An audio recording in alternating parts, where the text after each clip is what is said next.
ان کے دل کو تسلی نہیں دیتی، سو بے شک ان کا دل ان سب چیزوں میں پریشان رہتا ہے،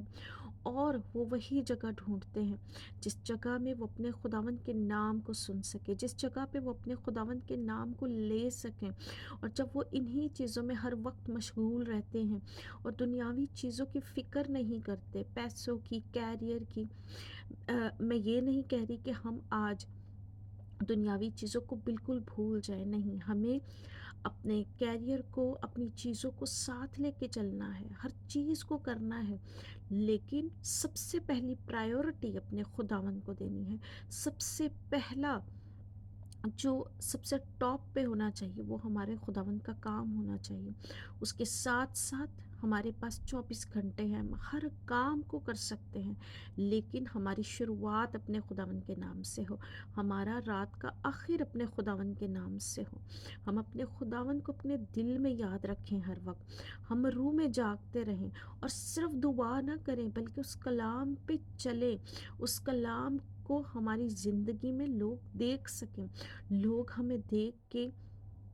جو ہے سٹمبل نہ ہوں، وہ بھٹکے نہ، وہ یہ سن کے کہ یہ تو ہر وقت دعا کرتا رہتا ہے لیکن اس کے کام اس کی دعا کے ساتھ میچ نہیں ہوتے، کہیں لوگ بھٹک نہ جائیں، کیونکہ جو ہماری دعاؤں کو سنتا اور جو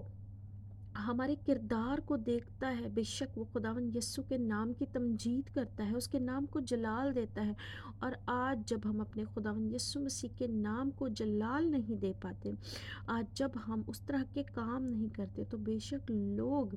ہمیں دیکھ کے خداوند یسوع مسیح کی پیروی نہیں کریں گے، بلکہ وہ ہماری برائیوں کو دیکھ کے ہم سے دور ہوں گے۔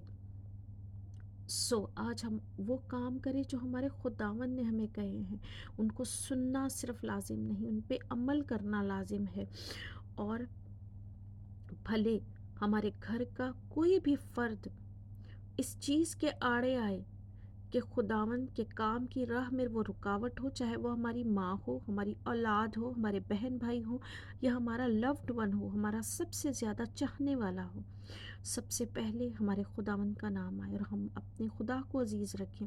کیونکہ جب ہم ان سب کو عزیز پہلے رکھتے ہیں تو ہم آئیڈلٹری کرتے ہیں۔ ہماری محبت سب سے پہلے، ہماری ساری محبت، ساری جان، ساری عقل،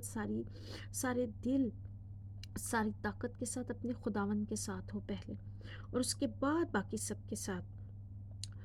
کیونکہ جو اپنی صلیب نہ اٹھائے، خداوند کے پیچھے نہ چلے،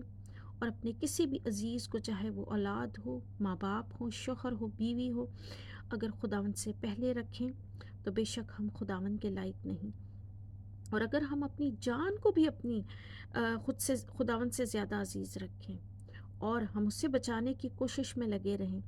تو ہم اسے کھو دیں گے، کیونکہ ہمیشہ کی زندگی صرف خداوند کے پاس ہے۔ ہم جب اپنی جان کو کھوئیں گے، اپنے آپ کو خداوند کی صلیب کے ساتھ مردہ قرار دیں گے، نئی زندگی کا جامہ پہن لیں گے، خداوند یسوع کے خون سے دھلا ہوا، تو بے شک ہم بچائے جائیں گے۔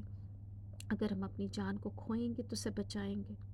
جبکہ ہم اپنی جان کو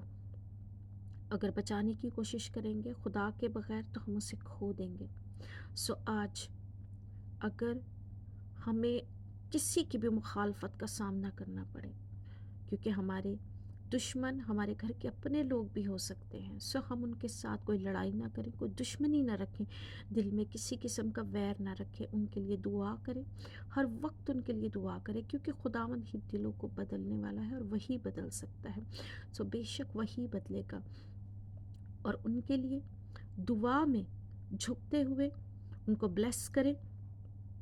اور اپنے خداوند کے نام میں اور اس کے کام میں بڑھتے جائیں، ان کو بیجا جواب نہ دیں، ان کے ساتھ کسی بھی قسم کی لڑائی یا ویر نہ رکھیں، بلکہ اپنے خداوند کے ہاتھ اپنا مقدمہ دے دیں اور اپنے خداوند سے کہیں کہ خداوند ان کے دلوں کو بدل، ان کے دلوں کو بدل، ان کے دلوں پہ کام کر، کیونکہ یہ نہیں جانتے کہ یہ کیا کرتے ہیں۔ خداوند اس کلام کے وسیلہ سے مجھے اور آپ کو بہت برکت دے، آمین۔